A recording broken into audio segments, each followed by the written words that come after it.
समाचार तेजी से फैल गया। यहूदिया में प्रेरितों और विश्वासियों ने सुना कि यहाँ तक कि अन्य जातियों ने भी परमेश्वर का वचन स्वीकार कर लिया है। लेकिन उत्सव के बजाय कुछ विश्वासियों, विशेषकर खतना वाले समूह से ने पतरस का सामना किया जब वह यरूशलेम लौटा।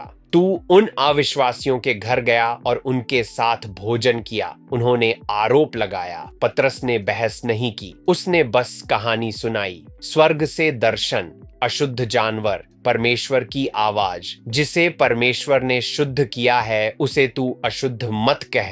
कुरनेलियुस के लोगों का आना, आत्मा का मार्गदर्शन और सबसे चौंकाने वाला पवित्र आत्मा का अन्य जातियों पर भी उसी तरह उतरना जैसा पिन्तेकुस्त के दिन हुआ था। पतरस ने कहा, यदि परमेश्वर ने उन्हें वही वरदान दिया जो हमें दिया, तो मैं कौन होता कि परमेश्वर के मार्ग में रुकावट डालता। जब उन्होंने यह सुना तो वे चुप हो गए। फिर उन्होंने परमेश्वर की स्तुति की। तो अब परमेश्वर ने अन्य जातियों को भी वह मन फिराव दिया है जो जीवन की ओर ले जाता है। हम इस कहानी से क्या सीख सकते हैं? एक, परमेश्वर का अनुग्रह अक्सर हमारी सोच से भी आगे बढ़ता है। प्रारंभिक यहूदी विश्वासियों के लिए यह मानना कठिन था कि अन्य जाति भी परमेश्वर के राज्य का हिस्सा हो सकते हैं, परंतु पतरस के अनुभव ने उन्हें परमेश्वर की समझ को और विस्तृत करने के लिए मजबूर किया। परमेश्वर हमारी सीमाओं, संस्कृतियों या धारणाओं से बंधा नहीं है। उसका अनुग्रह उन दिलों तक भी पहुंचता है जिन्हें हम अक्सर अनदेखा कर देते हैं। अपने आप से पूछें, क्या मैं यह सोचकर सीमाएं खींचता हूं कि परमेश्वर किनको छू सकता है?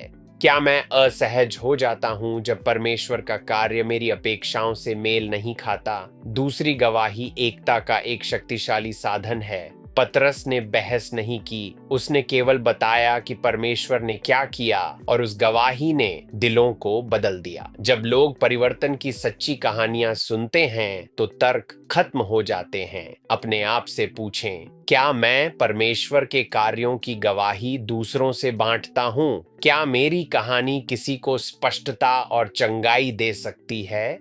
हे प्रभु, धन्यवाद कि तेरा अनुग्रह हमारे नियमों से भी आगे जाता है। जब हम तेरे प्रेम को अपनी सुविधा की सीमाओं में बांधते हैं तो क्षमा कर। मुझे सिखा कि मैं तेरे अद्भुत कार्यों को सुन सकूं, बांट सकूं और उन पर आनंद कर सकूं, और मुझे वह नम्रता दे कि मैं तेरे आत्मा के मार्ग में कभी बाधा न बनूं। आमीन।